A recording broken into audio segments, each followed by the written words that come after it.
चलो आगे लिखो।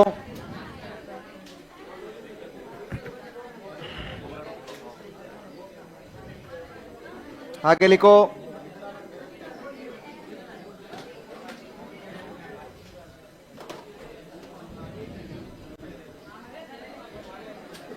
आवाज चेक कर जाना इनकी।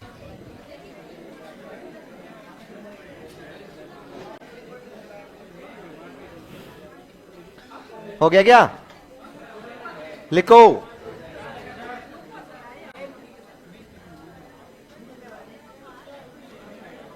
लिखो। लिखो। लिखो। लिखो। लिखो।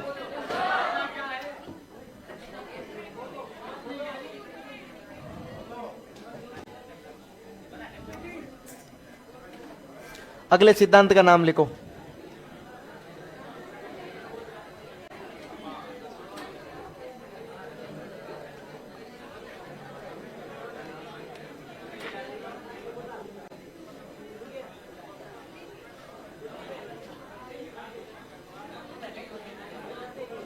सामाजिक संज्ञानात्मक विकास का सिद्धांत,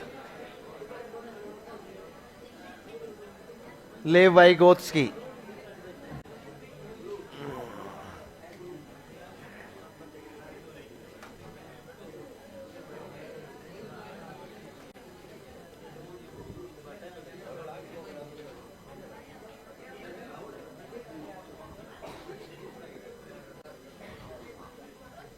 social cognitive development theory.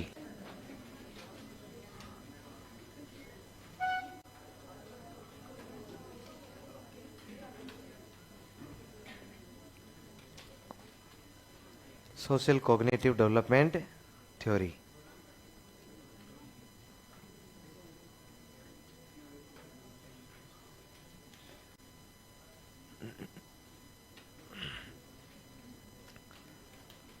Social cognitive development theory, सामाजिक संज्ञानात्मक विकास का सिद्धांत। किसने दिया ये? देखो, हम लोग बहुत प्रयास कर रहे हैं कि किस किस प्रकार का बालक का विकास कैसे कैसे हो रहा है, उसके लिए हम अलग अलग लोगों की बातें पढ़ रहे हैं।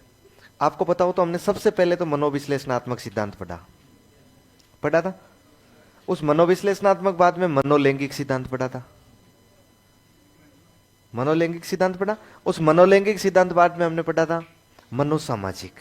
इसका मतलब बालक का सामाजिक विकास कैसे होता है।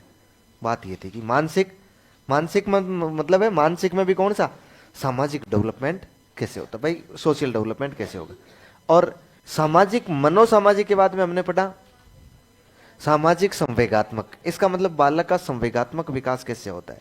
और आप याद करके देखिए, उसका नाम सामाजिक संवेगात्मक इसलिए था क्योंकि यूरी ब्रॉन फेन ब्रेनर मानते हैं कि बालक का संवेगात्मक विकास समाज के कारण होता है। किसके कारण होता है? समाज के कारण। और अब लेव गाइगवत्स्की ये मानते हैं कि बालक का संज्ञानात्मक विकास समाज के कारण होता है। इसलिए नाम क्या हो गया? सामाजिक संज्ञानात्मक। समझ पा रहे हैं कि नहीं समझ पा रहे हैं? अब बालक का हम संवेगात्मक विकास, इमोशनल डेवलपमेंट नहीं करवा रहे हैं, बालक का सोशल डेवलपमेंट नहीं करवा रहे हैं, बालक का कैसा डेवलपमेंट करवा रहे हैं? संज्ञानात्मक, कॉग्निटिव डेवलपमेंट करवा रहे हैं। और कॉग्निटिव डेवलपमेंट होगा ना, वो कौन से वातावरण में होगा? सामाजिक। यहीं से थोड़ी थोड़ी चीजें ही समझनी होती है अपने को, ताकि हम लोग उन चीजों तक पहुंच जाए। आपको पता है संज्ञान क्या होता है? क्या होता है संज्ञान? पूर्व ज्ञान और नए ज्ञान के मध्य क्या होती है? संक्रिया। और संक्रिया के माध्यम से संज्ञान की उपस्थिति होती है कि नहीं होती है? काम तो सारा कहां हो रहा है? मस्तिष्क में हो रहा है। काम तो सारा कहां हो रहा है? मस्तिष्क में हो रहा है। लेकिन लेव वाइगोत्स्की कहता है कि ये जो संज्ञान की उपस्थिति होती है ना, उसमें जिम्मेदार है समाज। उसके लिए जिम्मेदार कौन है? समाज। इसका मतलब ये कह रहा है कि यदि समाज नहीं होता तो बालक संज्ञान का विकास नहीं कर पाता। इसका कहने का मतलब यही भाई, हम ये सीधा सीधा तो यही कह सकते हैं ना, इसको यदि मोटे अर्थों में ले तो हम ये कह सकते हैं कि लेव वाइगोत्स्की के अनुसार बालक का संज्ञानात्मक विकास वातावरण की अंतःक्रिया से होता है कि नहीं होता है? किसकी अंतःक्रिया से? क्योंकि समाज तो वातावरण का एक रूप एक नहीं है, छोटा सा भाग एक नहीं है, घटक ही है ना।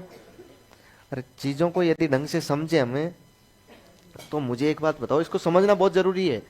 ये जो मूल कॉन्सेप्ट यदि आपको जिस दिन समझ में आ जाएगा ना इन सिद्धांतों का, उस दिन सवाल सही हो जाएंगे। सवाल केवल यहीं से पूछा जाता है, बहुत आगे से नहीं जाता है, वो बहुत डिटेल से नहीं जाता है। ये क्या है? वातावरण। वातावरण, इस वातावरण में वातावरण भी तो अलग अलग प्रकार के हैं कि नहीं है भाई? एक वातावरण हो गया सामाजिक वातावरण, कैसा हो गया? एक राजनीतिक वातावरण, एक धार्मिक वातावरण, एक आर्थिक वातावरण, अलग अलग वातावरण है ना। एक सजीवों का वातावरण, एक निर्जीवों का वातावरण, सब अलग अलग है ना। पहाड़, नदियां, सब सब वातावरण में ही सारी चीजें। अब जो बालक होता है ना, वो बालक आपको बताओ तो वातावरण के साथ अंतःक्रिया कर रहा है। जैसे एक बालक है, वो बालक इस कुर्सी के सहारे आपने उसको खड़ा कर दिया, वो इस कुर्सी के सहारे इस कुर्सी को पकड़ रहा है, उसको गिरा रहा है, इसके ऊपर बैठ रहा है। इसका मतलब बालक वातावरण के साथ अंतःक्रिया तो कर रहा है ना। लेकिन वातावरण क्या सामाजिक है क्या? नहीं है। ये कह रहा है लेव वाइगोत्स्की कि बालक संज्ञान का निर्माण केवल एक तरीके से कर पाता है यदि उसका कौन सा वातावरण उसे मिल रहा है, यदि उसे उसका सामाजिक वातावरण मिल रहा है। इसका मतलब पूरे वातावरण से उसके संज्ञान का निर्माण नहीं हो रहा है, केवल किससे हो रहा है? सामाजिक वातावरण से हो रहा है। कौन सा वातावरण है ये? सामाजिक वातावरण है। ध्यान रखिएगा आपको, केवल सामाजिक वातावरण से अंतःक्रिया करता हुआ बालक समाज ज्ञान का निर्माण करता है। देखो कल सुबह कल वाली जो क्लास है ना, शाम वाली 2 बजे वाली, कल 2 बजे एक व्यक्ति आएगा जीन पियाजे, वो कहेगा कि बालक के संज्ञान के निर्माण में आएगा। जीन पियाजे को पढ़ेंगे। जीन पियाजे कहेगा कि बालक के संज्ञान का निर्माण इस पूरे वातावरण के साथ अंतःक्रिया द्वारा होता है। पूरे वातावरण के साथ अंतःक्रिया द्वारा। याद है आपको? इससे पहले आपको बताओ तो एक व्यक्ति आया था, जेरोम ब्रूनर।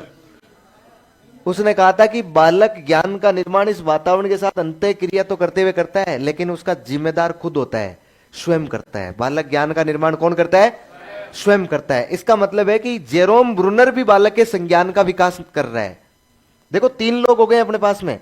एक कौन है? Jerome Bruner. एक कौन है? जीन पियाजे। कौन है? जीन पियाजे। एक कौन है? लेव वाइगोत्स्की।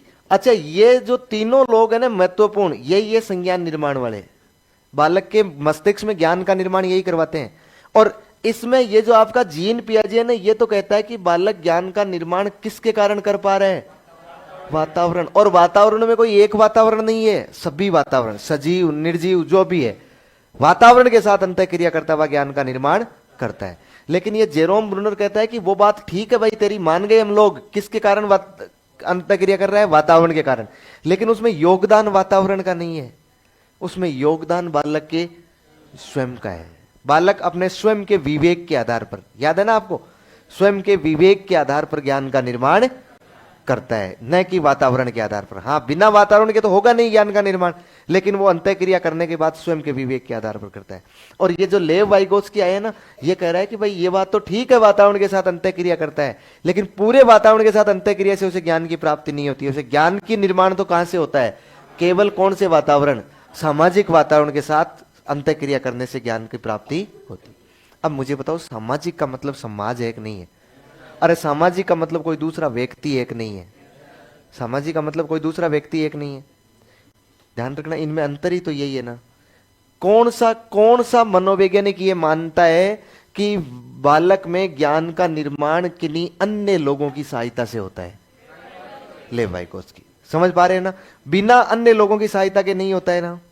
अच्छा एक बात बताओ, यदि मैं इस बात को थोड़ा सा आगे बढ़ाऊं, लेकिन जो पीछे हमने पढ़ाया था ना उसके आधार पर आगे बढ़ाऊं, तो मुझे बताइए, इस लेव वाइगोत्स्की के अनुसार बालक ज्ञान का निर्माण इंट्रापर्सनल रिलेशन के माध्यम से करता है, इंटरपर्सनल रिलेशन के माध्यम से? कुछ बात समझ में आई है? कौन से रिलेशन के माध्यम से करता है? Interpersonal relation. लेकिन आप याद करके देखो, जेरोम ब्रूनर के अनुसार किसके माध्यम से करता है? इंट्रापर्सनल। समझ पा रहे? जेरोम ब्रूनर तो कह रहा है कि इंट्रापर्सनल माध्यमों के आधार पर ज्ञान का निर्माण करता है, और इधर लेव वाइगोत्स्की कहता है इंटरपर्सनल के आधार पर, अंतर व्यक्तिक संबंधों के आधार पर। और ये इन दोनों का बाप है। और ये कहता है कि इंट्रापर्सनल भी काम का है और इंटरपर्सनल, क्योंकि वातावरण में ये भी चीजें हैं और ये भी चीजें, दोनों चीजें हैं। समझ पा रहे हैं मेरी बात को? इसका मतलब वो अंतर व्यक्तिक संबंधों के आधार पर ज्ञान के निर्माण की बात कह रहा है। मुझे ऐसा लगता है कि लेव वाइगोत्स्की का ये कहना है कि यदि बालक को अकेला छोड़ दिया जाए, उसके सामने कोई लोग नहीं हो, तो बालक अपने संज्ञान का निर्माण नहीं कर पाएगा, यही कहता है ना। अच्छा, इसका मतलब ये सीधा सीधा अपने को ये समझाना चाह रहा है, ये कहना चाह रहा है कि समाज ही सब कुछ है, समाज ही सब कुछ। अब इस समाज में पाए जाने वाले कई कारक बालक के इस संज्ञान को प्रभावित करते हैं, जैसे संस्कृति, जैसे संस्कृति, जैसे समाज में पाई जाने वाली भाषा है कि नहीं है, समाज में पाई जाने वाली भाषा। इसका मतलब मैं कहूंगा ना कि सामाजिक कारक, सांस्कृतिक कारक या भाषाई कारक से, भाई भाषा ही तो है ना, बालक दूसरे व्यक्ति से अंतःक्रिया कैसे कर रहा है, मेन माध्यम क्या है उसका, भाषा ही तो है, भाषा ही तो कारक है। अच्छा, ये जो कारक है ना, इन कारकों के माध्यम से बालक ज्ञान का निर्माण करता है। यदि मैं इस सिद्धांत को, निर्मितवाद का मतलब क्या होता है, निर्माण करना, मुझे बताओ, यहां भी तो ज्ञान का निर्माण ही किया जा रहा है ना। कॉग्निटिव संज्ञानात्मक का मतलब ही क्या है, निर्माण करना है। क्या मैं इस सिद्धांत को सामाजिक निर्मितवाद नहीं कह सकता हूं क्या, क्या कह सकता हूं? अच्छा, निर्मितवाद को मैंने एक नाम और दिया था ना, रचनावाद, कह सकता हूं ना इसको। क्या मैं इस सिद्धांत को सांस्कृतिक रचनावाद नहीं बोल सकता हूं क्या, सांस्कृतिक रचनावाद? क्या मैं इस सिद्धांत को संयुक्त रूप से सामाजिक सांस्कृतिक रचनावाद नहीं बोल सकता हूं क्या, या सामाजिक सांस्कृतिक निर्मितवाद नहीं बोल सकता हूं क्या? केवल सामाजिक निर्मितवाद बोला जा सकता है ना, या फिर ज्ञान का निर्माण कर रहा है तो सामाजिक संज्ञानात्मक बोला जा सकता है ना, कोई एक ही तो बात है ना। याद करके देखो, हमने जब प्रमुख जनकों की लिस्ट बनाई थी उसमें लिखा था कि सामाजिक निर्मितवाद के जनक लेव वाइगोत्स्की है। सामाजिक निर्मितवाद का मतलब ये कह रहा है कि बालक ज्ञान का निर्माण समाज के आधार पर करता है, समाज के कारण करता है। और समाज में कौन से कारक प्रमुख होते हैं, तो या तो उसके सामाजिक या उसके सांस्कृतिक या उसके भाषाई कारक महत्वपूर्ण होते हैं। उसकी संस्कृति, उसका कल्चर, उसकी भाषाई कारक होते हैं ना, वो महत्वपूर्ण होते हैं। क्लियर? एक दो लाइन लिखो देखे।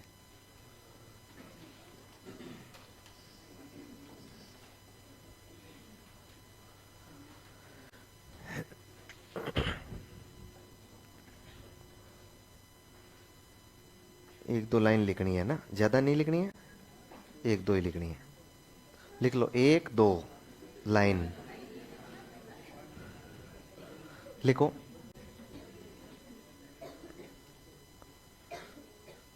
इस सिद्धांत के अनुसार, इस सिद्धांत के अनुसार, इस सिद्धांत के अनुसार बालक, बालक सामाजिक, बालक सामाजिक वातावरण के साथ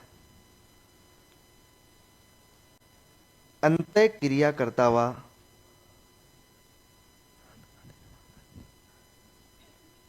सामाजिक वातावरण के साथ अंतः क्रिया करता हुआ संज्ञान का निर्माण करता है, अंतः क्रिया करता हुआ संज्ञान का निर्माण करता है।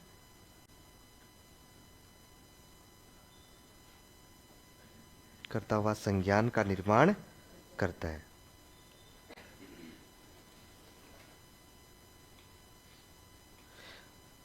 बालक के इस संज्ञान निर्माण में, बालक के इस संज्ञान निर्माण में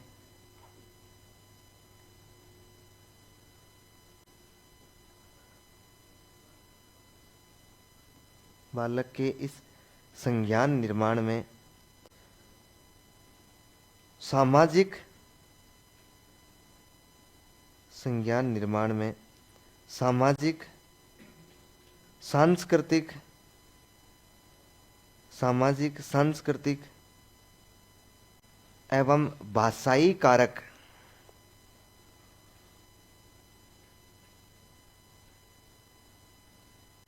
सामाजिक, सांस्कृतिक एवं भाषाई कारक महत्वपूर्ण होते हैं,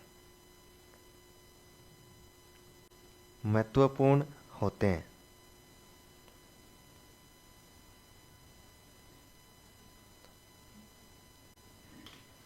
नेक्स्ट लाइन में लिखो, अतः इस सिद्धांत को अतः इस सिद्धांत को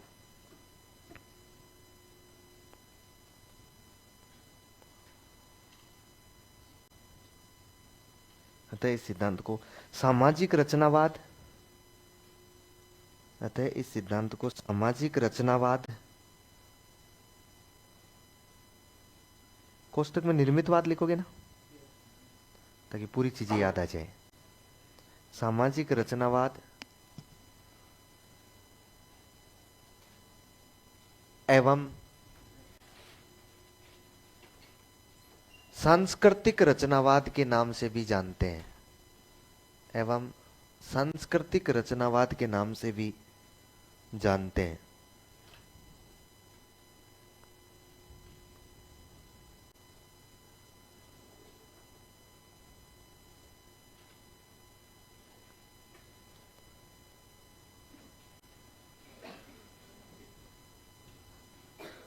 समझ गए? एक बार और लिखो दोबारा से, एक बार और लिखना पड़ेगा दोबारा से। लिखो, इस सिद्धांत के अनुसार, भाई सारांश ये है इसका ना, इस सिद्धांत के अनुसार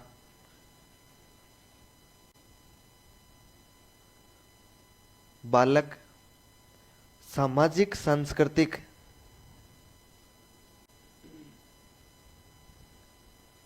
बालक सामाजिक सांस्कृतिक कारकों के साथ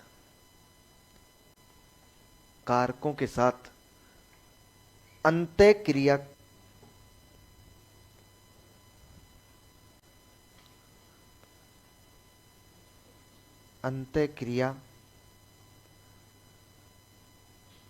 बालक, क्या लिखा है? इस सिद्धांत के अनुसार बालक सामाजिक सांस्कृतिक कारकों के साथ अंतःक्रिया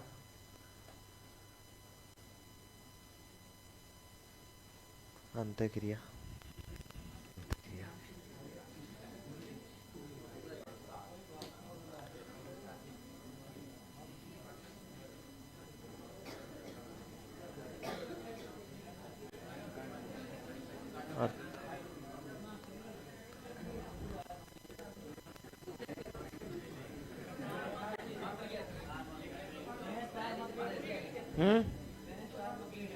बेटा हूं।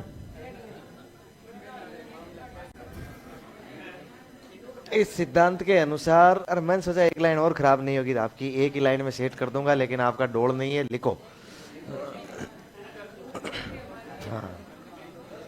इस सिद्धांत के अनुसार बालक सामाजिक सांस्कृतिक कारकों के साथ अंतःक्रिया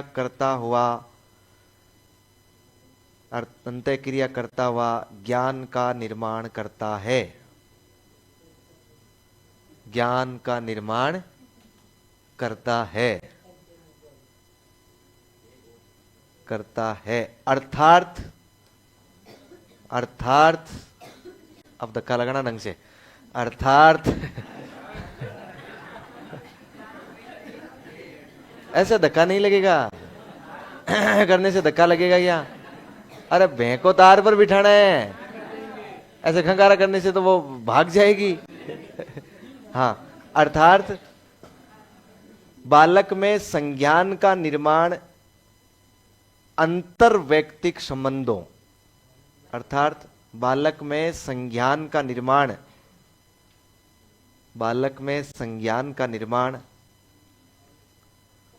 अंतरवैयक्तिक संबंधों,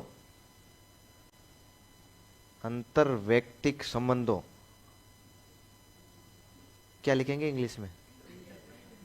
इंटरपर्सनल रिलेशंस। लिखो, अंतरवैयक्तिक संबंधों, इंटरपर्सनल रिलेशंस।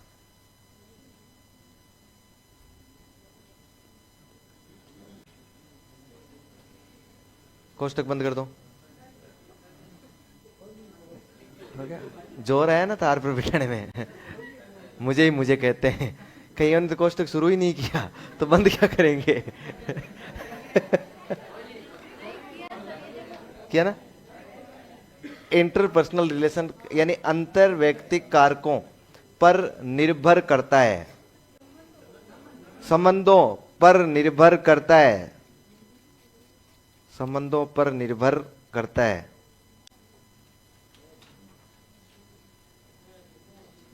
पढ़ो, देखिए लाइन समझ में आ रही है क्या?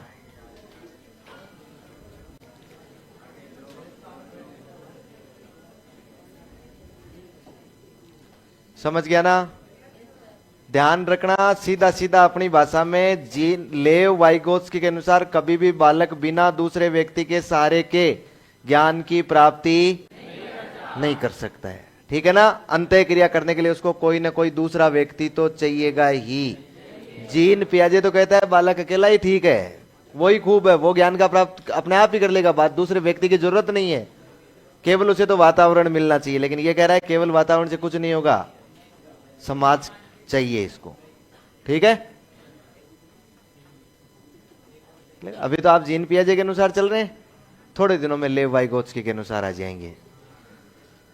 अभी तो आपको ज्ञान प्राप्ति करने के लिए किसी भी अन्य व्यक्ति की आवश्यकता नहीं है, लेकिन थोड़े दिनों बाद जरूरत पड़ने लग जाएगी। देखो जरूरत तो अब भी है, क्या करें, कंट्रोल करके रखना पड़ता है, दबा के रख। जरूरत तो बहुत सारी चीजों की है, लेकिन नहीं मिल रही है ना। हो गया? अच्छा, अब देखिए, सुनिएगा आप ध्यान से, है ना? कुछ दो चार, अच्छा एक तो देख, सबसे बढ़िया बात ये, लेव वाइगोत्स्की भला आदमी था, इसने कोई अवस्था नहीं दी अपने सिद्धांत में। अच्छा आदमी था कि 2 दीक 5 दीक 8 दीक कोई लेना देना नहीं है इसे। 2-4 बातें बताता है, और वो बातें थोड़ी सी होती है मुश्किल, लेकिन यदि उनको समझा जाए तो सबसे आसान सिद्धांत है, समझने वाली बात है। क्या क्या बताता है, देखो मैं बताऊं। ये क्या कहता है हमें? ये कहता है कि ये वातावरण है, ये क्या है? पूरा वातावरण नहीं है। अब ध्यान रखना है, ये केवल सामाजिक वातावरण है। हमने ये जो वातावरण है ना, ये इस वातावरण को जूम कर लिया है पूरे में। समझ गए ना मेरी बात को? इसका मतलब केवल कौन सा वातावरण है? सामाजिक वातावरण। अब ध्यान से देखना, ये जो सामाजिक वातावरण है ना, इसमें भी तो कई कारक है कि नहीं है नेक? भाई सामाजिक वातावरण में तो कई कारक है कि नहीं है? ये सीधा सीधा मैं ये कहूंगा कि कौन सा वातावरण है? सामाजिक वातावरण है। मुझे बताओ, इसमें सांस्कृतिक कारक भी है कि नहीं है? सांस्कृतिक कारक भी है। इसमें भाषाई कारक भी है कि नहीं है? इसमें सांस्कृतिक कारकों के साथ में कौन से कारक है? भाषा के कारक भी है। अच्छा, इसमें विचार भी एक नहीं है? विचार भी एक नहीं है। अच्छा मुझे बताओ, इसमें अंतःक्रिया भी एक नहीं है? भाई अंतःक्रिया भी तो हो रही है ना, इंटरेक्शन भी तो हो रहा है कि नहीं हो रहा है? अच्छा, इसके अलावा मुझे एक बात बताओ, इसमें शिक्षण भी हो रहा है। अंतःक्रिया का मतलब शिक्षण है, क्या हो रहा है? लेकिन शिक्षण वो टीचिंग वाला, पढ़ाने वाला नहीं है, पारस्परिक शिक्षण है। पारस्परिक मतलब बालक दूसरे बालक के साथ बात करते हुए सीख रहा है, इसको पारस्परिक शिक्षण बोलते हैं। क्या बोलते हैं? पारस्परिक शिक्षण बोलते हैं। अच्छा, ये संस्कृति, भाषा, विचार, अंतःक्रिया, पारस्परिक शिक्षण, ये सारी की सारी चीजें प्रभावित कर रही है। इसके अलावा कुछ चीजें और दी है इसने कुछ बातें और बताई। इसने जैसे ये बताया कि एक ZPD क्या होता है, एक इसने बताया कि MKO क्या होता है, एक इसने बताया कि इसके फोल्डिंग क्या होता है, बताया था ना?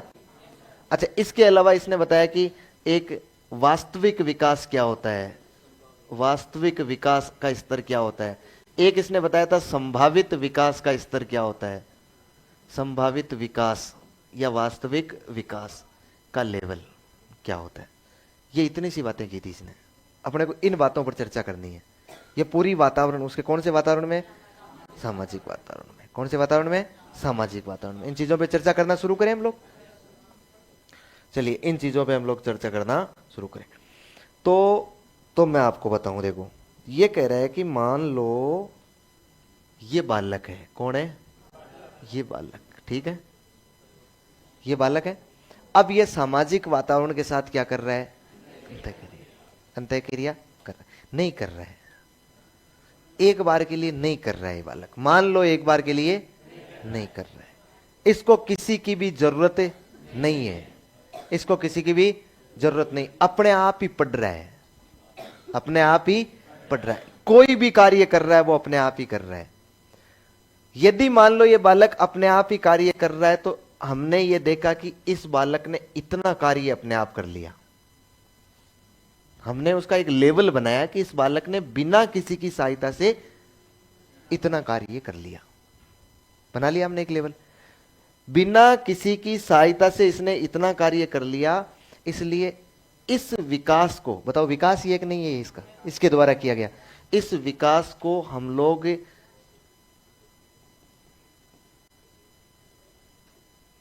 एक्चुअल डेवलपमेंट क्या बोलते हैं? Actual development. अच्छा सीधा सीधा पूरा ही लिखूं मैं तो लेवल ऑफ एक्चुअल डेवलपमेंट, इसका मतलब ये वास्तविक विकास का स्तर है, वास्तविक विकास का स्तर है। देखना समझना, बहुत आपको ऐसा लगेगा कि यार इतना सा सिद्धांत आ गया, वैसे इसमें कुछ था ही नहीं क्या, इसमें यही है। आपको ध्यान रखना है लेवल ऑफ एक्चुअल डेवलपमेंट क्या है? जिसको बालक बिना किसी की सहायता के सीख जाए, ऐसे कार्य उसके जीवन में जिसको बिना किसी की सहायता के सीख जाए, वो क्या कहलाएगा?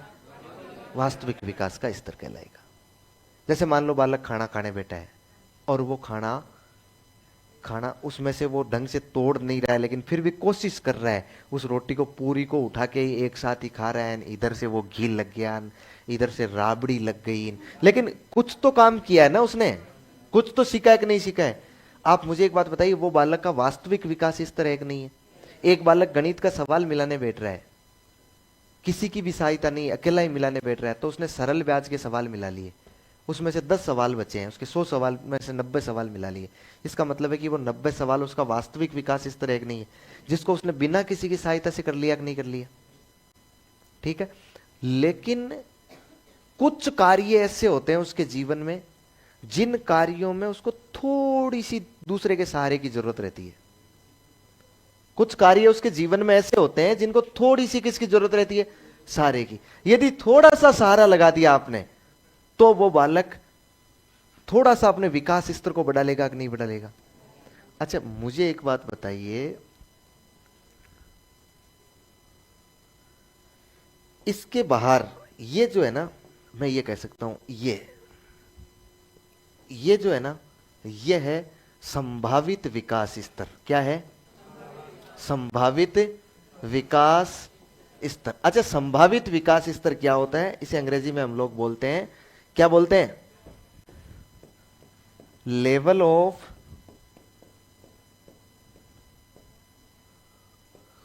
पोटेंशियल डेवलपमेंट, यही बोलेंगे, संभावना, लेवल ऑफ पोटेंशियल डेवलपमेंट। मुझे एक बात बताइए, क्या बालक बिना किसी की सहायता के, क्या बालक बिना किसी की सहायता के इस लेवल ऑफ पोटेंशियल डेवलपमेंट में पहुंच सकता है क्या? पहुंच सकता है कि देखो ये बालक कौन से में यहां है ना, लेकिन बीच में एक लेवल पड़ा है ना इसके पूरा का पूरा, भाई बीच में एक स्तर पड़ा है कि नहीं पड़ा है? यदि वो इस स्तर को लांग कर इस स्तर में आना चाहे तो बालक को दूसरे के सहारे की जरूरत पड़ेगी, और यदि दूसरे ने थोड़ा सा सहारा लगा दिया तो बालक इस लेवल को लांघता हुआ किस में आ जाएगा? संभावित विकास स्तर में आ जाएगा। ध्यान दीजिएगा, ये होगा उसका लेवल ऑफ पोटेंशियल डेवलपमेंट। अब मान लो उस व्यक्ति ने सहारा लगाया और उस व्यक्ति ने थोड़ा सा, कोई दूसरा व्यक्ति था, उसने नजदीक बैठ के उसको उस रोटी को तोड़ तोड़ के उसको सिखा दिया कि बेटा देख इस तरीके से खाना होता है, सिखाया ना। बताओ इस स्तर में उसकी राफा नहीं भरेगी ना? नहीं भरेगी उसकी। इसका मतलब उसने विकास किया कि नहीं किया? लेकिन यदि वो व्यक्ति नहीं होता उसको सिखाने वाला, तो क्या वो सीख पाता? क्या नहीं सीख पाता। अच्छा उसने 100 सवाल में से 90 सवाल हल कर लिए थे, अब उसके पास कोई टीचर पहुंचा या कोई भी व्यक्ति पहुंचा, उसने उसको बता दिया वो 10 सवाल कैसे हल करने। यदि वो थोड़ा सा उसको सहारा नहीं देता तो क्या वो 10 सवाल हल कर लेता? क्या नहीं कर पाता ना। इसका मतलब है कि संभावित विकास स्तर तक पहुंचने के लिए उसे सहारे की जरूरत पड़ेगी। समझ पा रहे? ये जो व्यक्ति का संभावित विकास स्तर और वास्तविक विकास स्तर के बीच की जो दूरी होती है, ये दूरी एक नहीं है। संभावित विकास स्तर और वास्तविक विकास स्तर के बीच की जो दूरी होती है वो कहलाती है ZPD, zone of proximal development. क्या होता है? जोन ऑफ प्रोक्सिमल डेवलपमेंट, समीपत विकास क्षेत्र, समीपस्थ विकास का क्षेत्र क्या कहलाएगा? जोन ऑफ प्रॉक्सिमल डेवलपमेंट, यही होता है।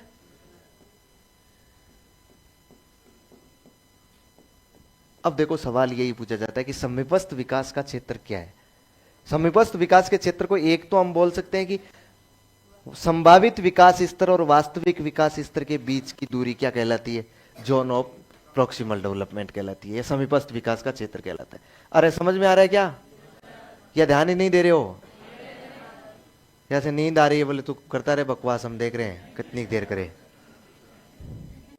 फिर दूसरी भाषा में मैं ऐसे बोल सकता हूं ना कि वह क्षेत्र या वह दूरी जिसको बालक किसी दूसरे के सहारे से पार कर लेता है, वही तो ZPD एक नहीं है। वह क्षेत्र या वह दूरी जिसको बालक किसी दूसरे के सहारे से पार कर लेता है, स्वयं नहीं कर सकता है, स्वयं के योग्यताओं से, स्वयं की क्वालिटी से नहीं कर सकता है, दूसरे की अंतः क्रियाओं से इनको पार कर लेता है, वो क्या कहलाता है? ZPD कहलाता है। फिर मैंने आपको एक शब्द लिख के दिया था, इसके फोल्डिंग। क्या शब्द लिख के दिया था? इसके फोल्डिंग। इसके फोल्डिंग का मतलब होता है, इसको हिंदी में बोलते हैं मचान। क्या बोलते हैं? मचान। या इसको बोलते हैं पाड़ या ढांचा, कुछ भी बोल दो, इंग्लिश में एक शब्द याद रखना है, इसके फोल्डिंग। इसके फोल्डिंग क्या होता है? इसके फोल्डिंग होता है कि बालक को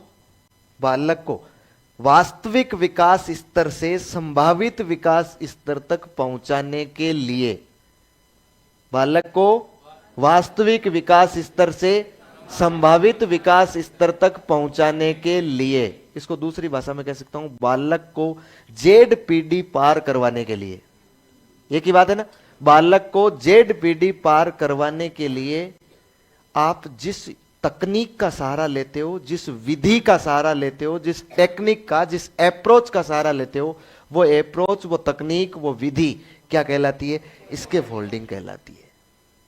अब तकनीक कौन सी हुई? तो आपने देखो उसको तकनीक सहारा ले सकते हो, निर्देशन, परामर्श, शिक्षण ले सकते हैं कि नहीं ले सकते हैं? ज्ञान देना, निर्देशन, परामर्श, शिक्षण, उसको बताना, लिख कर बताना, कोई भी सहारा ले सकते हैं ना। भाई बालक को आपको सिखाना है, कुल मिला के बालक को बताना है, तो कैसे बताओगे आप लोग? निर्देशन और परामर्श द्वारा बता सकते हैं कि नहीं बता सकते? सीधा बता सकते हैं ना।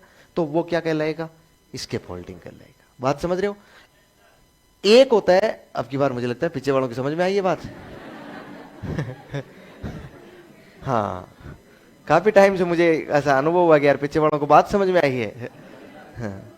आगे वालों को तो देखो समझ में आए कि नहीं है, इनको तो कहना पड़ता है यस सर। पीछे वाले उस मामले में स्वतंत्र होते हैं। हाँ, एक शब्द आपने काम में लिया था, हमने कौन सा? MKO। क्या काम में लिया था? MKO। MKO का मतलब होता है मोर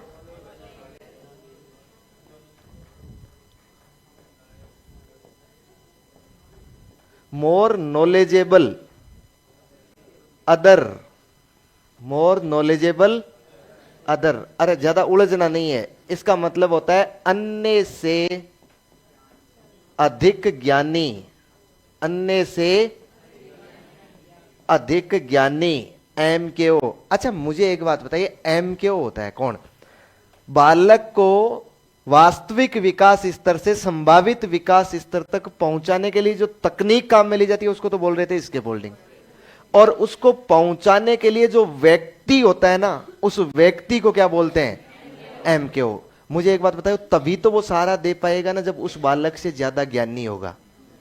यदि वो भी उस बालक से कम ज्ञानी है, उसको सरल ब्याज भी पूरा नहीं आ रहा है, तो क्या उस बालक को वो चक्रवर्ती ब्याज सिखा देगा क्या?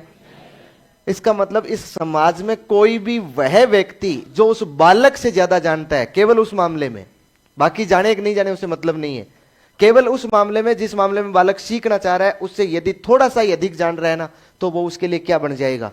MKO। अब MKO कौन हो सकता है? शिक्षक, माता पिता, भाई बहन, समाज का कोई व्यक्ति, चलता फिरता कोई भी राहगीर, कोई भी हो सकता है ना, जो उसको थोड़ा सा बता दे, वो क्या हो जाएगा? MKO। जैसे वो एक बालक है, उस बालक को कॉम्प्लेक्स से 5वीं रोड जाना है, वो आधी दूर पहुंच गया, उसके बाद आगे रास्ता नहीं जानता है, रास्ता जब जहां तक वो बिना किसी के सहारे पहुंच गया वो तो है उसके लिए वास्तविक विकास स्तर। और वहां पर उसने जाके किसी से पूछा कि 5वीं रोड का रास्ता कौन सा है, उसने रास्ता बता दिया। वो व्यक्ति क्या है? MKO। व्यक्ति क्या है? MKO। और जब वो वहां 5वीं रोड तक पहुंच गया तब उसका कौन सा स्तर पूरा हो गया? संभावित विकास का स्तर तक पहुंच गया। इसका मतलब उसने ZPD को पार कर लिया कि नहीं कर लिया? और उसके लिए इसके फोल्डिंग तकनीक क्या काम में ली गई थी? उसको बोलकर इशारा करके बताया गया था, ये उसकी टेक्निक थी कि उस तरफ है, ये उसकी टेक्निक थी और वो व्यक्ति बन गया था MKO। बस इतनी सी तो बात है ना, यही 2-4 बातें कही है उसमें। अब हमें हमेशा यही पूछा जाता है ZPD क्या होता है, इसके फोल्डिंग क्या होता है, ये क्या होता है, वो क्या होता है। हम आराम से क्लियर कर लेंगे। समझ पा रहे हो क्या? जैसे मान लो एक बालक है, ठीक है, एक बालक है, उस बालक को इस लेक्चर स्टैंड पर चढ़ना है, ठीक है।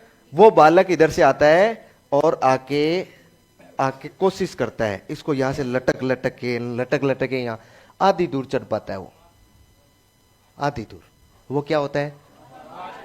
वास्तविक विकास स्तर हो गया।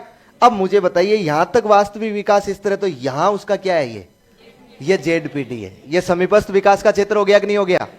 भाई संभावित विकास का स्तर तो ऊपर रह गया ना।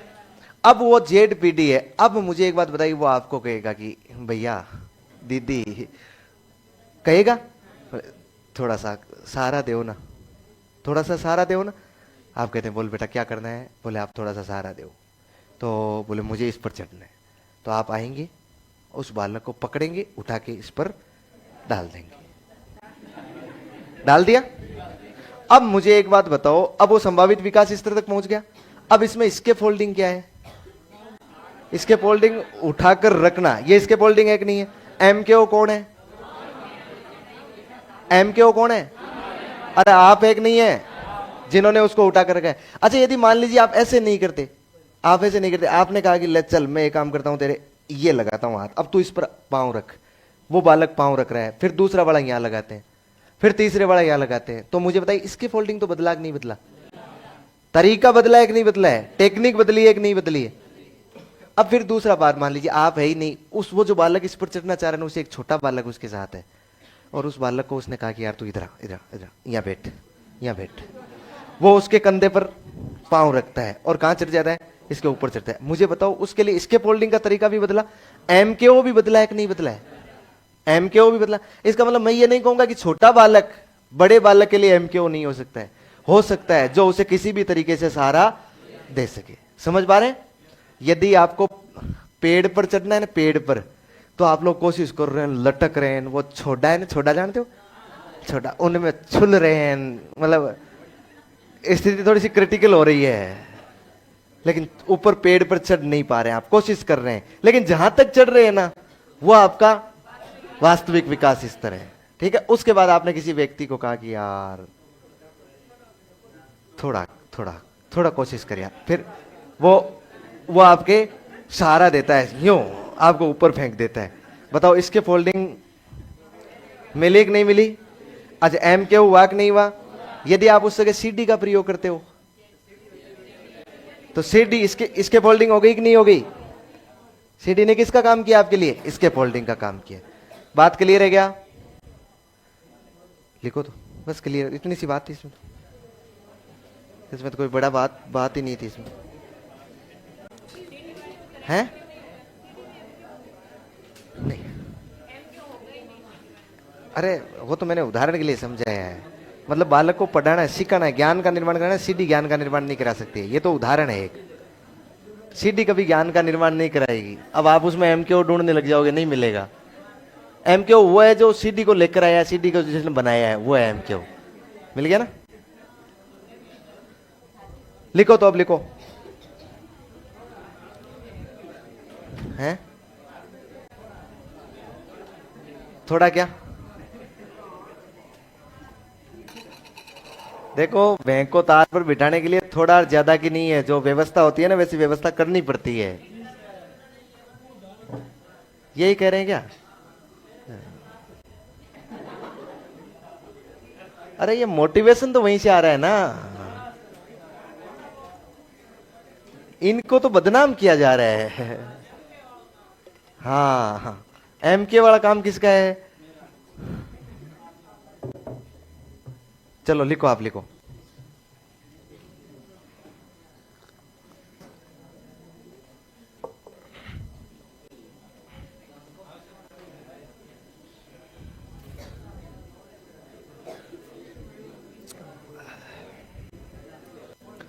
सबसे पहले तो लिखो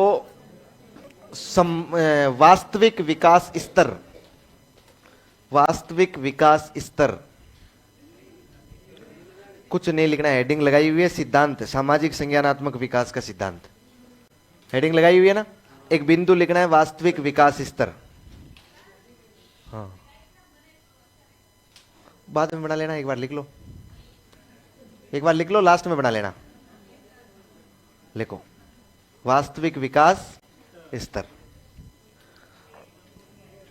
इसमें कोष्टक में लिखो level of actual development.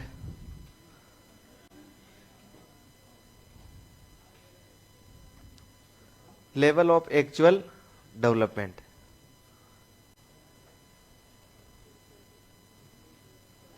Level of actual development.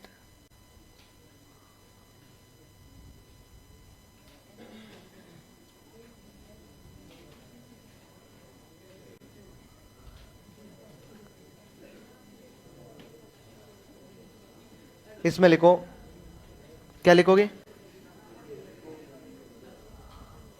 किस में लिखना है अपने को? वास्तविक विकास स्तर लिखो। वह कार्य, वह कार्य जिसको बालक, जिसको बालक, वह कार्य जिसको बालक बिना किसी की, वह कार्य जिसको बालक बिना किसी की सहायता के सीख लेता है, बिना किसी की सहायता के सीख लेता है। देखो वहां पर है ना, इसकी भाषा थोड़ी कलिष्ट आएगी, आपको समझना पड़ेगा, ये इतनी इजी भाषा नहीं दी जाएगी। वहां थोड़ी भाषा थोड़ी सी कठिन आएगी, समझना पड़ेगा कहना क्या चाह रहा है वो, नहीं तो इंग्लिश पढ़ लेना। वह कार्य जिसको बालक बिना किसी की सहायता के सीख लेता है, उसका वास्तविक विकास कहलाता है, उसका वास्तविक विकास स्तर कहलाता है। सीख लेता है, उसका वास्तविक विकास स्तर कहलाता है।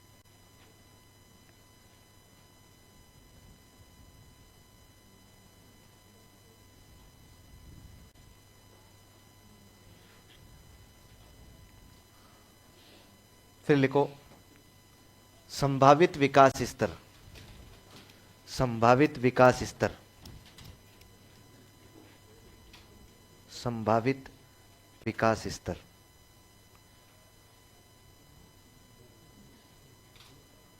संभावित विकास स्तर,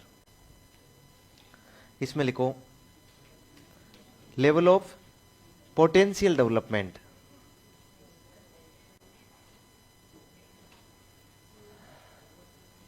पोटेंशियल मेरे पीछे लिखा हुआ है, घूम जाऊं? हैं? ये लो, ये लो, हैं? दिख गया ना? लिखो तो LEVEL OF, स्पेस देके लिखना POTENTIAL।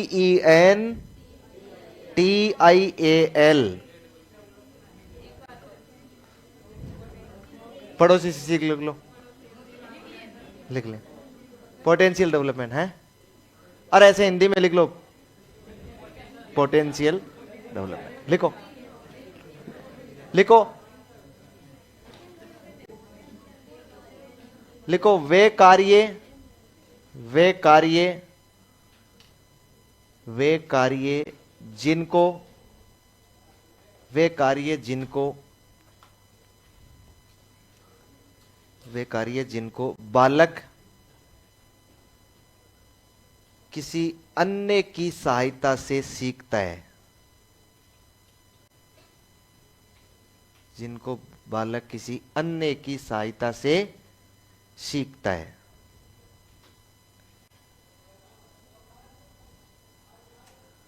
किसी अन्य की सहायता से सीखता है, बस है, है?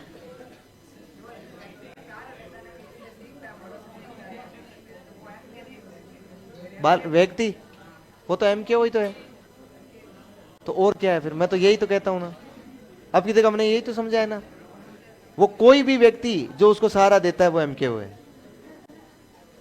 कोई भी व्यक्ति, है ना? हाँ, बस इसको हो गया पूरा। अगला लिखो, समीपस्थ विकास का क्षेत्र, समीपस्थ विकास का क्षेत्र, समीपस्थ विकास का क्षेत्र, समीपस्थ विकास का क्षेत्र कोष्टक में लिखोगे जेडपीडी, जेडपीडी, और इंग्लिश में बोलते हैं इसको zone of proximal development, zone of proximal development, zone of proximal development.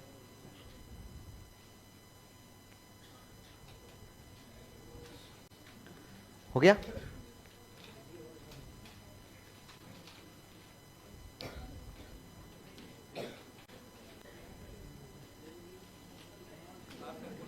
लिखो,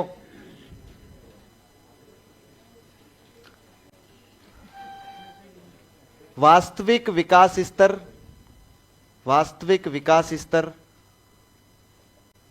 वास्तविक विकास स्तर, बेटा कभी नीचे नहीं आएगी फिर, मैंने सही बिठा दिया तो। वास्तविक विकास स्तर,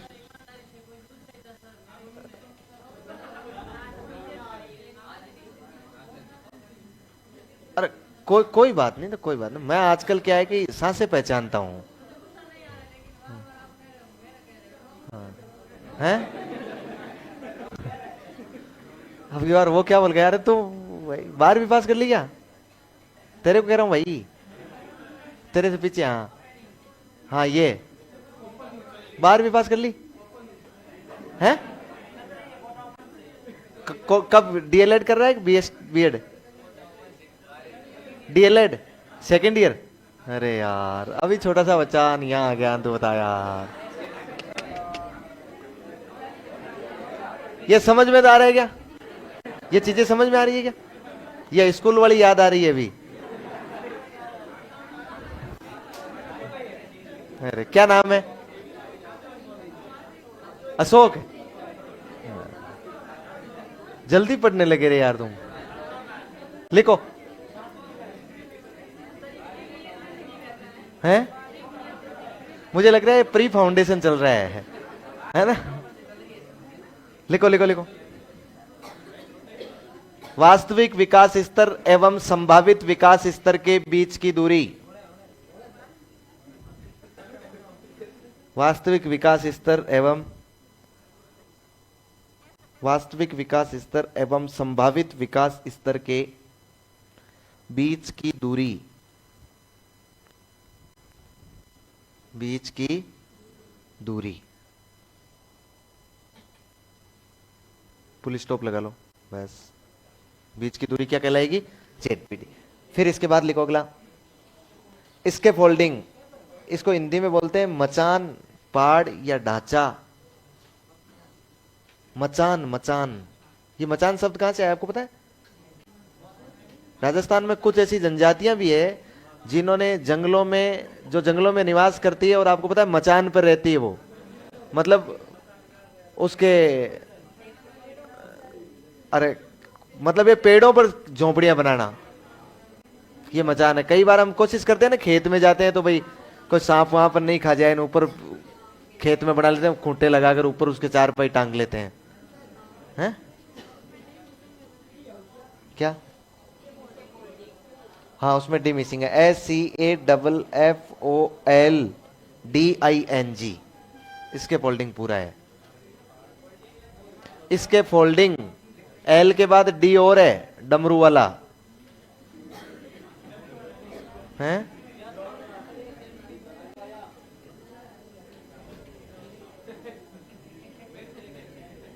लिखो,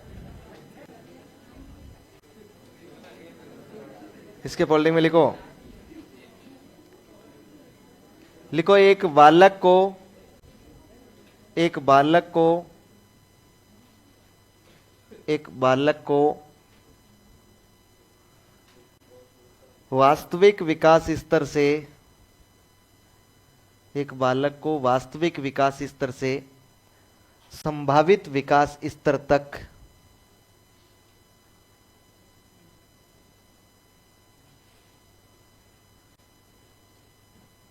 एक बालक को वास्तविक विकास स्तर से संभावित विकास स्तर तक पहुंचाने के लिए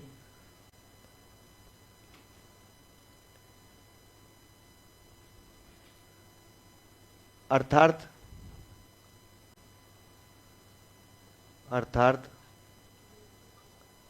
समीपस्थ विकास के क्षेत्र को पार करवाने के लिए, अर्थात समीपस्थ विकास के क्षेत्र, कोष्टक में ZPD लिखना है, समीपस्थ विकास के क्षेत्र ZPD कोष्टक में को पार करवाने के लिए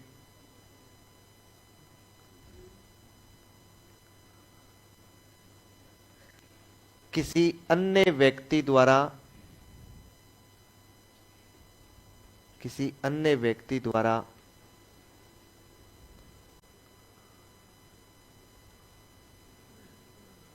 जिस तकनीक ओब्लिक तरीका ओब्लिक युक्ति, टेक्निक ओब्लिक युक्ति का सहारा लिया जाता है, का सहारा लिया जाता है, तकनीक तरीका युक्ति का सहारा लिया जाता है, उसे इसके फोल्डिंग कहते हैं, उसे इसके फोल्डिंग कहते हैं, इसके फोल्डिंग कहते हैं। क्या बोलते हैं उसे? इसके फोल्डिंग कहते हैं। इसके लिए कंटिन्यू लिखना है ना, इसके लिए, हाँ और लिखना है इसमें, इसके लिए निर्देशन, निर्देशन, परामर्श,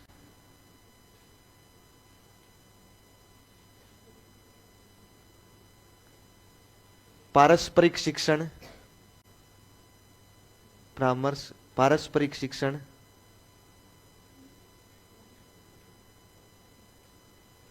आदि को अपनाया जाता है, आदि को अपनाया जाता है,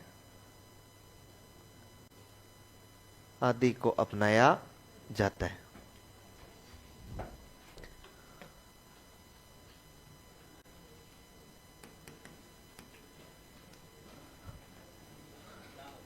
आदि को अपनाया जाता है। एक और लिखो नीचे, MKO, MKO अन्य से अधिक ज्ञानी, MKO अन्य से अधिक ज्ञानी,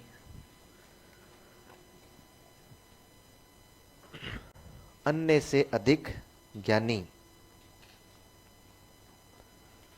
मोर नॉलेजेबल अदर,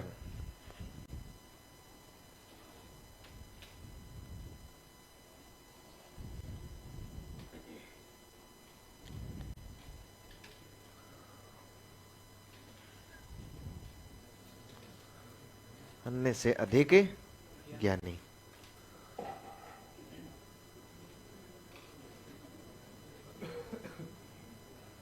लिखो,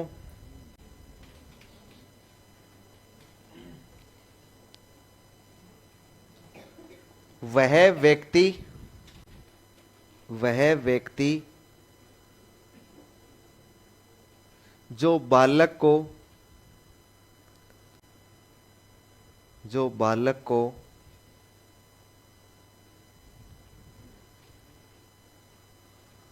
जो बालक को इसके फोल्डिंग देता है, सीधा सीधा हो जाएगा ना। वह व्यक्ति जो बालक को इसके फोल्डिंग देता है,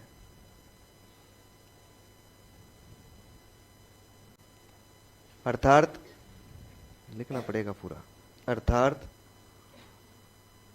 संभावित विकास स्तर तक पहुंचने के लिए, अर्थात संभावित विकास स्तर तक पहुंचने के लिए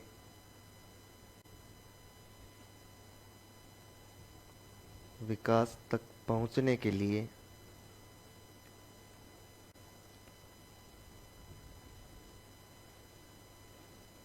सहारा देता है,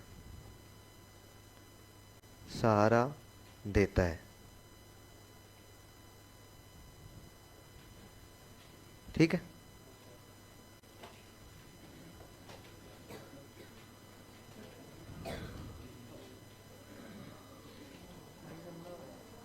अब 1 मिनट रुको, है ना, अभी नहीं बनाना इसको।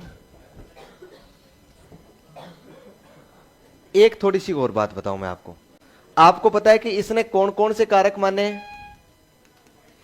सामाजिक माने, दूसरा कौन सा माना है? सांस्कृतिक, और तीसरा कौन सा माना है? भाषाई कारक। ठीक है। अच्छा, सामाजिक, सांस्कृतिक और भाषाई कारक भी माने। इस भाषा को भी इसने महत्वपूर्ण माना है कि बालक के सीखने में भाषा भी महत्वपूर्ण योगदान रखती है। भाषा का महत्वपूर्ण योगदान है, यह मानता है। कैसे? जैसे देखिए, सुनिए, ये इनर स्पीच की भी बात करेगा, आउटर स्पीच की भी बात करेगा। ये कहता है कि ये जो भाषा होती है ना, ये भाषा एक तो है भाषा और एक है चिंतन। एक तो है लैंग्वेज और एक है चिंतन। यह कहता है कि प्रारंभ में बालक में भाषा और चिंतन दोनों अलग अलग होते हैं। क्या होते हैं? मैंने अलग अलग बताया ना। प्रारंभ में बालक में भाषा और चिंतन क्या होते हैं? अलग अलग होते हैं। लेकिन आगे चलकर धीरे धीरे ये भाषा चिंतन का रूप ले लेती है। ये भाषा किसका रूप ले लेती है? चिंतन का रूप। इसका मतलब दोनों आपस में क्या हो जाते हैं? मिल जाते हैं। जैसे आपको समझ नहीं आया ना, जैसे बालक शुरुआत में भाषा सीखता है ना, मान लो 1.5 साल का है, 2 साल का है, 3 साल का है, 4 साल का है, जब बालक भाषा को सीख रहा होगा तब आपने देखा होगा, ये कह रहा है कि बालक क्या करता है कि जब भी खेल रहा होता है, अकेला होता है, कुछ भी कर रहा होता है, तो जो बातें वो दिमाग में सोच रहा है ना, उसको भाषा के रूप में बोल रहा है। बोल बोलकर सीख रहा है, बोल बोलकर खेल रहा है। वो बालक कभी भी चुप नहीं बैठेगा।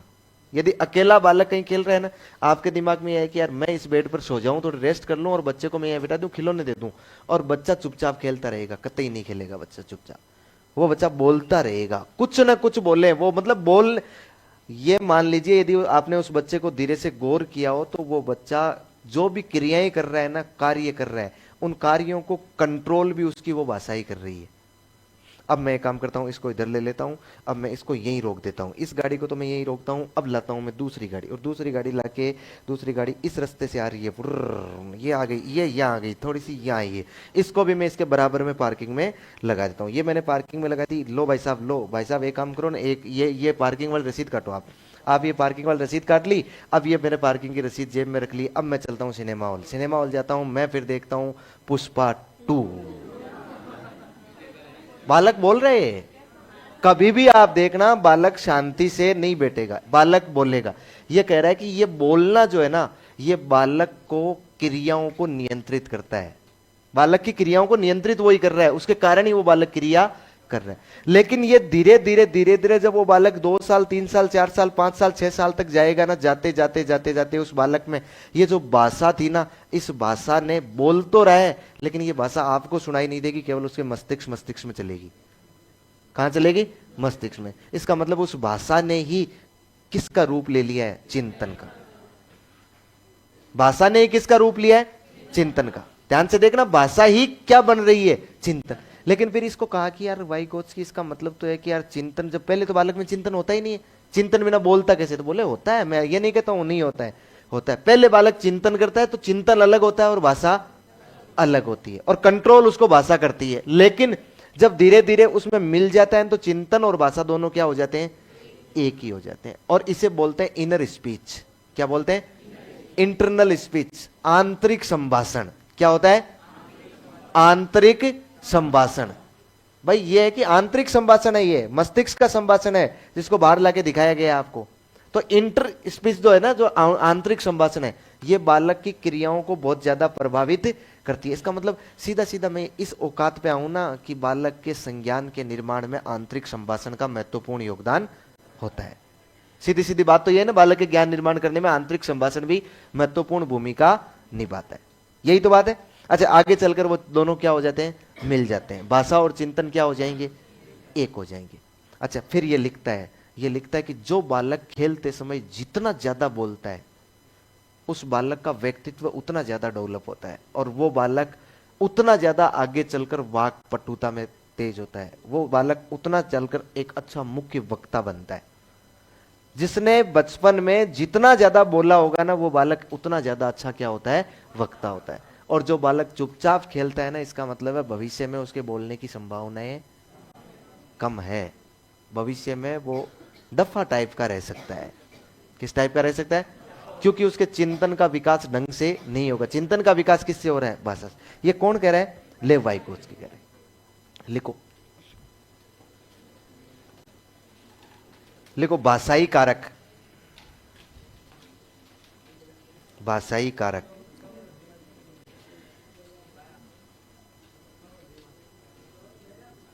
भाषाई कारक लिखो। इसमें लिखो, सांस्कृतिक कारकों में, सांस्कृतिक कारकों में,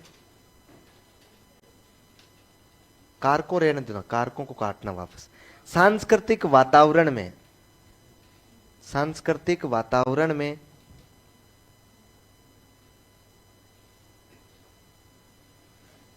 भाषाई कारक, सांस्कृतिक वातावरण में भाषाई कारक बालक के संज्ञान को, बालक के संज्ञान को सर्वाधिक प्रभावित करते हैं।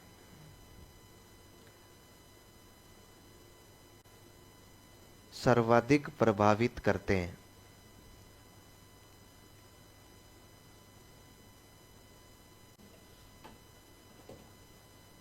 सर्वाधिक प्रभावित करते हैं।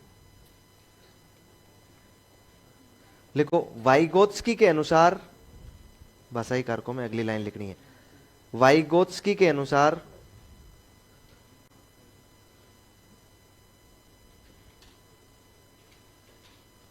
वाइगोत्स्की के अनुसार बालक में प्रारंभ में, बालक में प्रारंभ में भाषा और चिंतन अलग अलग होते हैं। भाषा और चिंतन स्वतंत्र होते हैं।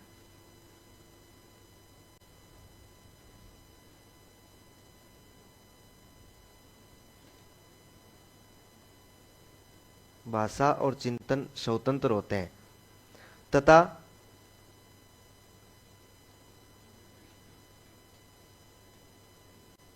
भाषा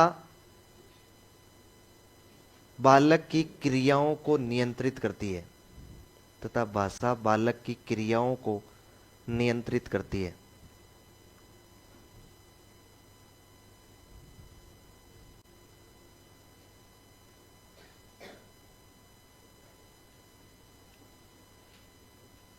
लेकिन आगे चलकर, लेकिन आगे चलकर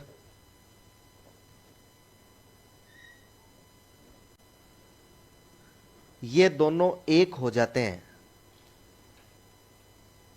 ये दोनों एक हो जाते हैं।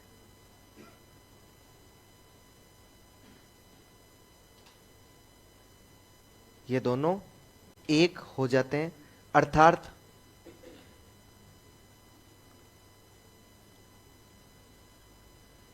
ये भाषा ही चिंतन का रूप ले लेती है।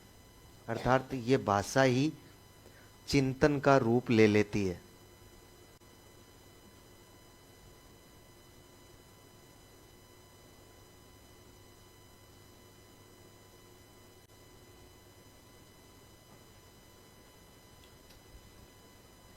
इसे आंतरिक संभाषण, इसे आंतरिक संभाषण, इनर स्पीच या इंटरनल स्पीच, इसे आंतरिक संभाषण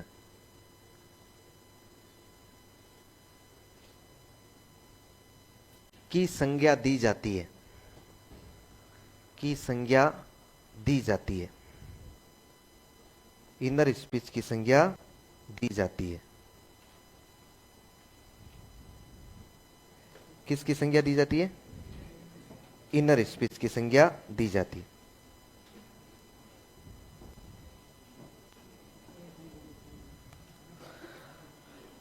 हो गया? एक चीज और लिखो, जैसे भाषाई कारक लिखे ना वैसे और लिखो, पारस्परिक शिक्षण,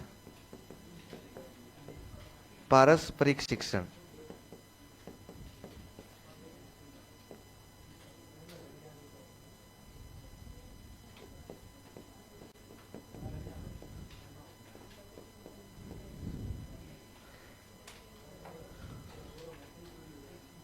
रेसिप्रोकल टीचिंग,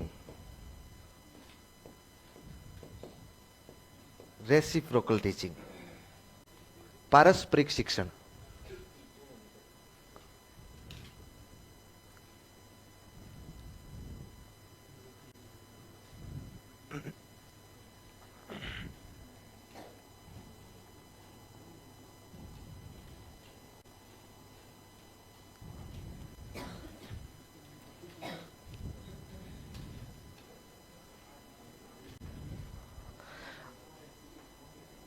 अच्छा देखो, ये इसके फोल्डिंग थोड़ा समझ में नहीं आया आपको, है? इसके फोल्डिंग मैं थोड़ा सा एक बार और समझाता हूं ना, इसके फोल्डिंग क्या होता है। किसके फोल्डिंग समझ में नहीं है? हाँ हाँ, आ गया समझ में? तो फिर इस पर सुरजीत का नाम लिख के कैसे भेजा? सुरजीत ने तो नहीं भेजा, किसी और ने ही भेजा है फिर। अच्छा, इसका मतलब इसके साथ गलत भी किया जा रहा है। इसके फोल्डिंग मतलब होता है तरीका, मतलब जैसे मान लो एक व्यक्ति, एक बालक है ना, वो एक खड्डे में गिर गया, होद था ना, उस होद में गिर गया, ठीक है। अब उस होद में से वो निकलने का प्रयास कर रहा है और वो आधी दूर तो पहुंच पा रहा है लेकिन वापस गिर जा रहा है। अब एक व्यक्ति दूसरा आएगा, दूसरा व्यक्ति एक रस्सी लेगा, क्या लेगा? उस रस्सी के एक टोकरी लटकाएगा और उसको उस होद में उतारेगा, टोकरी को। फिर उस टोकरी में वो बैठ जाएगा बालक और फिर उसको ऊपर खींच लेगा। वो व्यक्ति तो एमकेओ है, लेकिन वो जो पद्धति काम में ली गई है ना, टोकरी द्वारा बाहर लाना, वो इसके फोल्डिंग है। वो जो पद्धति है ना, वो पद्धति इसके फोल्डिंग है। पारस्परिक शिक्षण। अच्छा, ये क्या होता है? ये क्या होता है? ये कह रहा है कि बालक जब वास्तविक विकास स्तर से संभावित विकास स्तर तक जा रहा होता है, उस समय एक एमकेओ उसको सहायता करने में लगा होता है, लगा होता है ना। अब वो एमकेओ हो सकता है टीचर हो सकता है उसके माता पिता हो सकता है उसका साथी संगी हो, उसका भाई बहन हो, कोई भी समाज का अन्य व्यक्ति हो, कोई भी हो सकता है ना वो एमकेओ।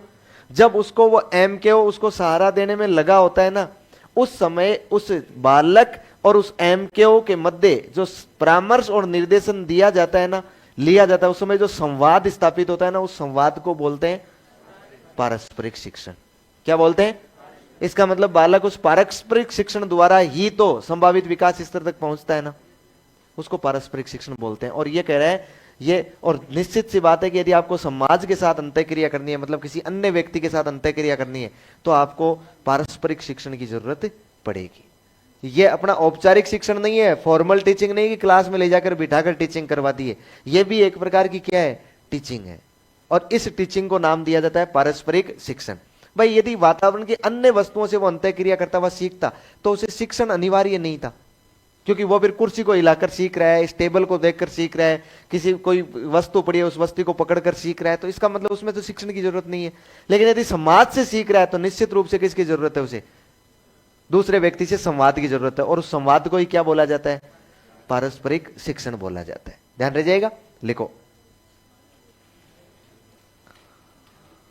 लिखो, बालक द्वारा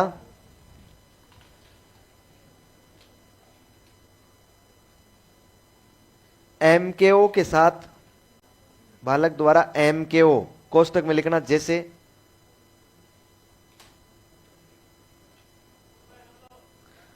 बालक द्वारा एमकेओ के साथ, एमकेओ समझ गए ना, जैसे कोष्टक में लिखना है, जैसे शिक्षक, माता पिता, मित्र, भाई बहन, अन्य, भाई बहन अन्य, कोष्टक बंद कर लो। बालक द्वारा एमकेओ के साथ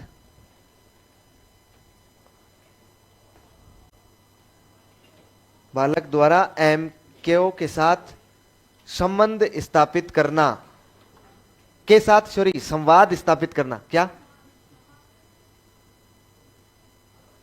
क्या बोल रहे हैं? हैं? अरे मुझे कुछ कहा जा रहा है क्या? अपने आप ही कोई लड़ाई झगड़ा हो गया? नहीं, मुझे क्या है, लड़ाई झगड़ा देखने में मजा आता है। मैं चाहूंगी हो आपके बीच में।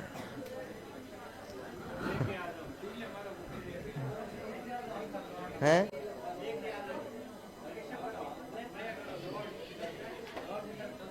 चलो चलो कोई नहीं, अब आपने कह दिया तो मैं मान लिया। नहीं बाकी तो देखने में मजा आता है, लेकिन आप थोड़ा ही करके रुक जाते हो, पूरा नहीं करते हो। वो ढुसम ढुसान वो सब होना चाहिए। हाँ लिखो,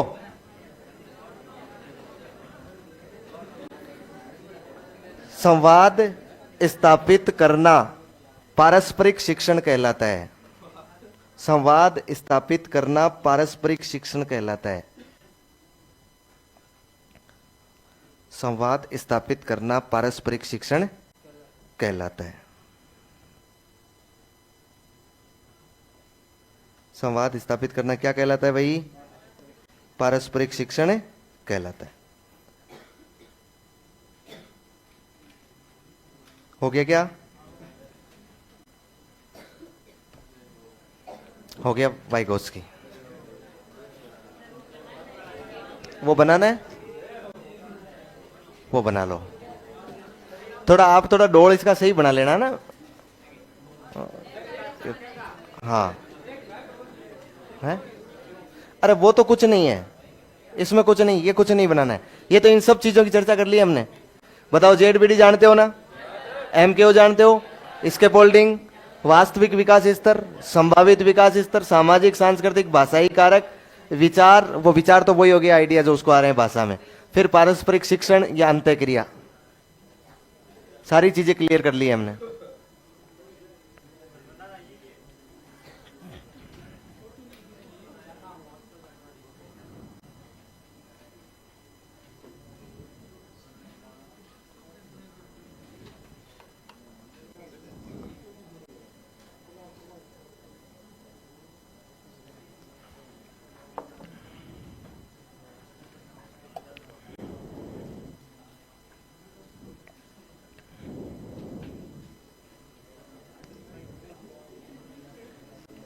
देखो, बिना आवाज किए बनाना है।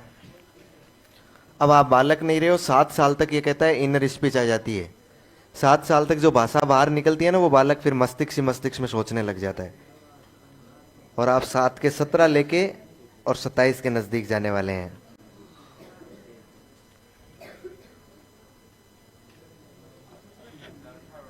हैं? 18वां की? तो इतनी क्या जल्दी थी? हैं? नहीं, बस इतना ही लिखना है। नहीं, आज तो लिखवाऊंगा, इस सिद्धांत में इतना ही लिखना है।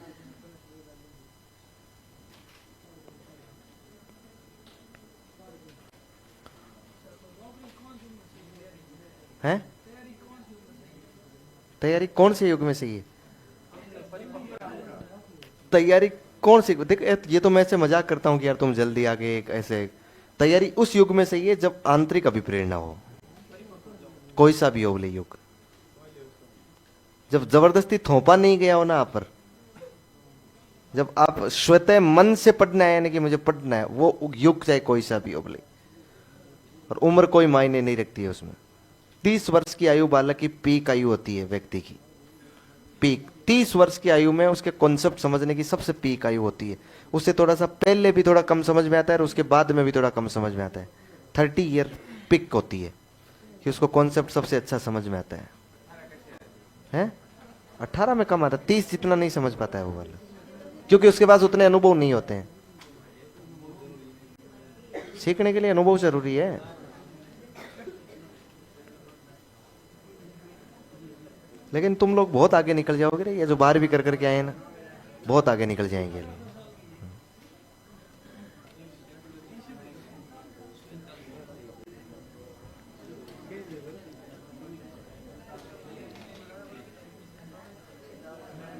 अच्छा, आपको मैं उसमें बता रहा था ना, अरे सुने, स्कूल मैनेजमेंट में बता रहा था, मैंने कहा आप तैयारी करते रहना और हो सकता है वाइस प्रिंसिपल की वैकेंसी सीधी भर्ती थी क्या आपको? अच्छा, वाइस प्रिंसिपल के पद को समाप्त कर दिया है सरकार ने। सरकार ने उसको डाइंग कैडर घोषित कर दिया है। क्या कर दिया है? Dying cadre. अब हो सकता है उसकी जगह, देखो नई शिक्षा नीति तो कहती है वाइस प्रिंसिपल के बारे में, तो हो सकता है उसकी जगह, कई बार तो मुझे ऐसा लगता है कि इसलिए उसको डाइंग कैडर घोषित किया कि नए सिरे से नोटिफिकेशन जारी करके ये कहें कि आधी भर्ती सीधी होगी अब, इसलिए भी हटाया जा सकता है। चांस ये भी बन सकता है, देखो ये तो केवल हम लोग प्रयास कर रहे हैं, हम लोग केवल क्या कर रहे हैं, कयास लगा रहे हैं। और या फिर ऐसा हो सकता है जैसे सेंटर में होता है वैसे प्रिंसिपल की डायरेक्ट भर्ती होने लग जाए। सेंटर में प्रिंसिपल की डायरेक्ट भर्ती होती है। अच्छा, एक बात बताऊं आपको, सुनो ध्यान से। आपको पता है राजस्थान में अपने ग्रेड थर्ड शिक्षक की पे ग्रेड कितनी होती है? 3600, बताया था ना मैंने आपको। अच्छा, सेकंड ग्रेड की 4200, ग्रेड फर्स्ट की 4800, वाइस प्रिंसिपल की 5400 होती है। अच्छा, उसके बाद में कॉलेज लेक्चरर होता है ना, उसकी 6000। कितनी होती है? Assistant professor. चलो कॉलेज लेक्चरर तो अपने बीच में नहीं आया, उसको निकालिए, अपने बीच में है वो तो। साइड में एक तरफ वाइस प्रिंसिपल, उसके बाद प्रिंसिपल की पे ग्रेड आपको पता है कितनी है अपने? 6600, 6600। कितनी है? 6600। और केंद्र होता है ना, केंद्र सरकार पीजीटी टीजीटी ये जो होता है ना, ये केवीएस एनवीएस, उन केवीएस एनवीएस स्कूल में जो प्रिंसिपल होता है ना, जो डायरेक्ट प्रिंसिपल बनता है, उसकी पे ग्रेड होती है 7600, 7600। और उसके पास पावर्स होते हैं कि वो किसी भी टीचर को सस्पेंड कर सकता है। पावर होते हैं, अपने प्रिंसिपल के पास ये पावर नहीं है। नई शिक्षा नीति में कहा है कि इनको पावर दिए जाए, उनके पावर बढ़ाए जाए, पीओ के प्रिंसिपल के पावर बढ़ाए जाए। तो हो सकता है इसका ग्रेड पे भी बढ़े, हो सकता है इनके पावर्स भी बढ़े, इनकी शक्तियां भी बढ़े, और हो सकता है कि केंद्र की तरह सीधी भर्ती भी होने लग जाए। सीधी भर्ती में केंद्र में भी 10 साल का अनुभव मांगते हैं, तो अपने यह भी हो जाएगा कि शिक्षक बनने के बाद 10 साल बाद आप डायरेक्ट किसका दे हो? प्रिंसिपल का। है कोई सी भी ग्रेड का हो सकता है, बस ये है कि बीएड किया हुआ होना चाहिए। समझ गए ना? क्या हो गया रे? हेलो, जा रहे हो? नहीं नहीं नहीं, मैं टाइम अगला लिखूं। हाँ 10 मिनट है, 10 मिनट में तो 2 कॉन्सेप्ट क्लियर कर लेंगे हम लोग।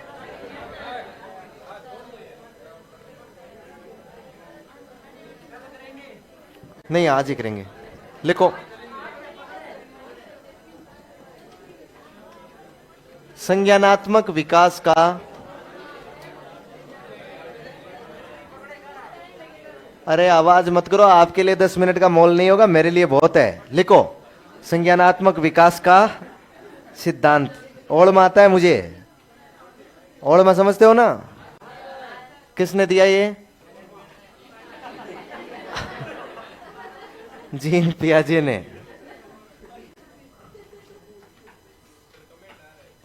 क्या? सफलता का संघर्ष बताओ सर। सफलता संघर्ष कुछ नहीं, पढ़ाई। पढ़ो,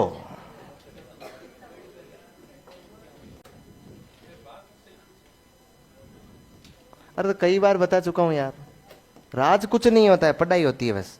इंटरनल मोटिवेशन होता है, पढ़ते रहो। अपने को कुछ करना है इस जीवन में आए तो ये मानना है।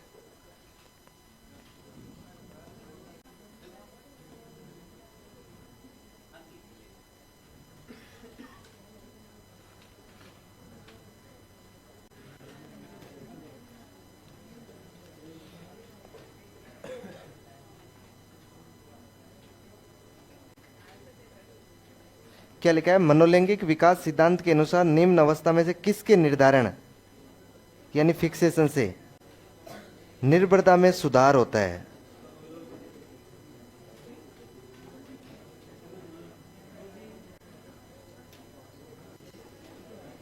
ये यार क्या सवाल कह रहा है ये? हैं?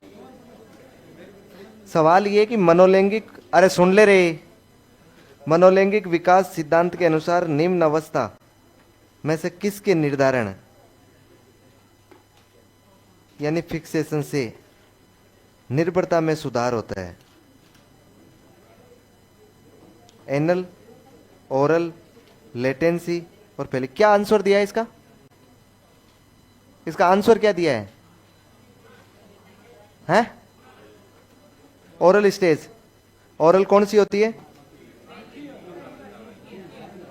मुख्य अवस्था, निर्भरता में सुधार होता है।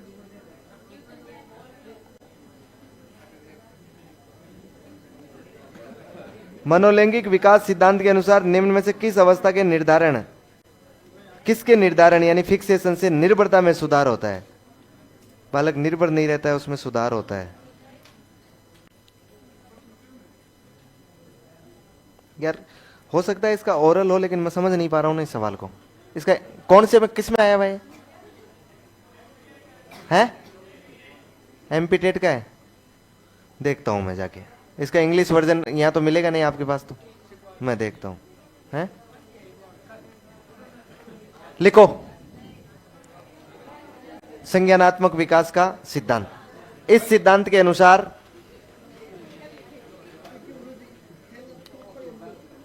इस सिद्धांत के अनुसार बालक वातावरण के साथ, इस सिद्धांत के अनुसार बालक वातावरण के साथ अंतः क्रिया करता हुआ, बालक वातावरण के साथ अंतः क्रिया करता हुआ,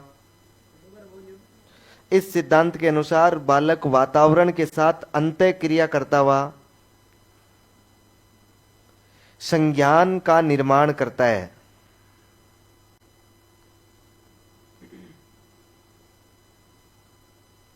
संज्ञान का निर्माण करता है।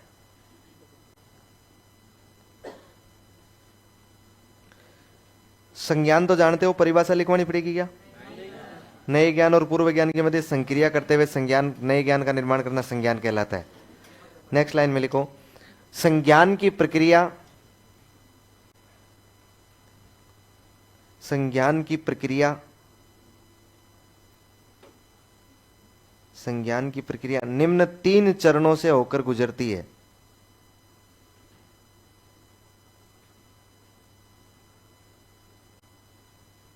संज्ञान की प्रक्रिया निम्न 3 चरणों से होकर गुजरती है।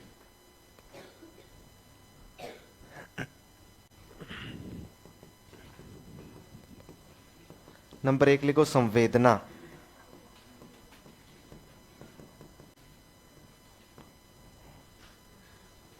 संवेदना,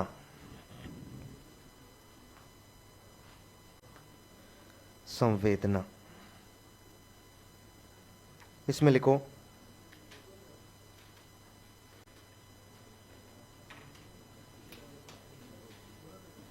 लिखो ये बालक के मस्तिष्क में बालक के मस्तिष्क में ज्ञान निर्माण, ये बालक के मस्तिष्क में ज्ञान निर्माण,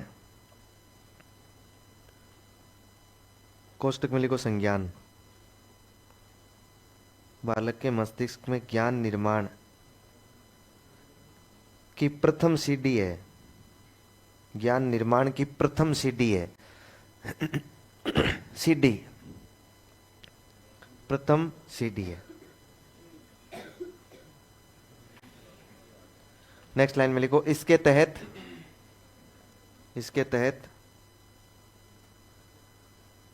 सीढ़ी होती है ना पेड़ पर चढ़ने वाली, वो लिखवाई है मैंने ना। इसके तहत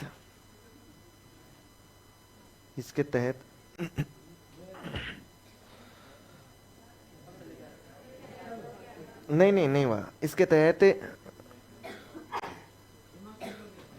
वातावरण से प्राप्त सूचना,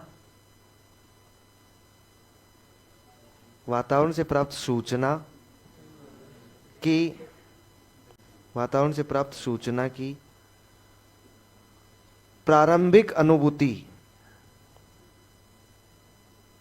प्रारंभिक अनुभूति